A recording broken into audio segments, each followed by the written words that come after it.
Dobra, lecę do Maka, bo pistacje ponoć w modzie, a ja z modą nie dyskutuję. Skoro wszyscy teraz testują McFlary pistacjowe, to pomyślałam, halo, a ja to co? Lodów nie jem? Wsiadłam w auto, ruszyłam na lodową misję i mam to. Recenzja na gorąco, albo raczej na zimno. Czy te lody naprawdę są pistacjowe, czy tylko udają? Czy warto za nie oddać 13,50? McFlary pistacjowe?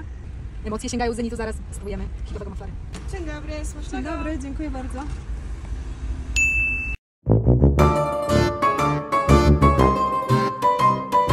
Dobra, mamy to, próbujemy. Jestem ciekawa, jak to smakuje. Wow, ale pyszne. Te McFlary kupiłam dla syna, ale chyba całe zjem. Nie patrz tak na mnie, wybacz dla matki. Dobra, dawaj tego loda. Dawaj, zabrałam. Czerwony mam, ale skorzystam z okazji. Delicious. Dawaj, dawaj.